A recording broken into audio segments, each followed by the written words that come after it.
চলো আজকে আমি এই 3 প্যাকেট ম্যাগিকে এখন রান্না করব, মানে রেডি করব ম্যাগিটা। কি এখন আমার বাড়িতে কেউ নেই, আমি পুরো একা, তাই ম্যাগিটা আমি এখন বানিয়ে খাবো, সেটা তোমাদেরকে শেয়ার করছি। চলো দেখতে থাকো।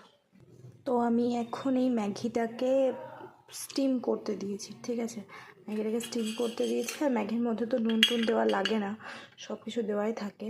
শুধু একটুখানি অয়েল আমি জলের মধ্যে দিয়ে দেবো, যাতে করে ম্যাগিটা লেগে না যায়। যখন কোনো কিছুতে ওটা ঢালবো তখন ওটা যেন লেগে না যায়, তার জন্য আমি একটুখানি অয়েল দিয়ে দিয়েছি।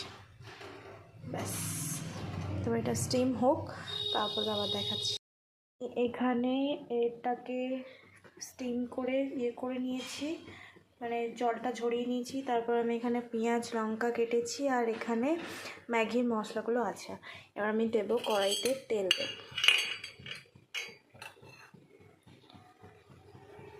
তেলটা অল্পই দেবো, কারণ আমি এর আগে একবার তেল দিয়ে নিয়েছি।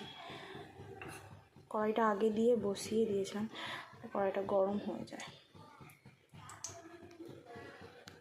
তারপর একটুখানি গরম হওয়ার পর আমি দিয়ে দেবো এই পেঁয়াজ আর কাঁচা লঙ্কা।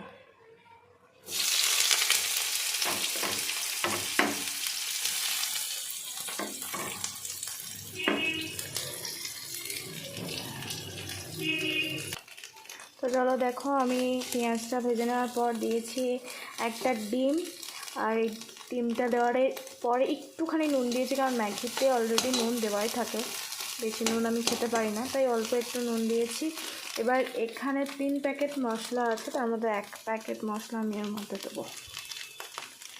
একটু, পুরোটা দিইনি, একটু দিলাম। এটা একটু ভালো করে ফ্রাই হয়ে যাওয়ার পর আমি দেখো কড়াইতে ম্যাগি রেডি। তো আমি প্লেটে নিয়ে তারপর দেখাচ্ছি তোমাদের। তো দেখো আমার ম্যাগি রেডি, ফুল ডান। কেমন হচ্ছে তোমরা জানিও। আমি হয়তো পুরো ভিডিওটা তোমাদেরকে ভালো করে দেখাতে পারলাম না, কারণ আমি একাই ভিডিও বানিয়েছিলাম, আর ম্যাগি রেসিপি সবাই জানো, তাই জন্যে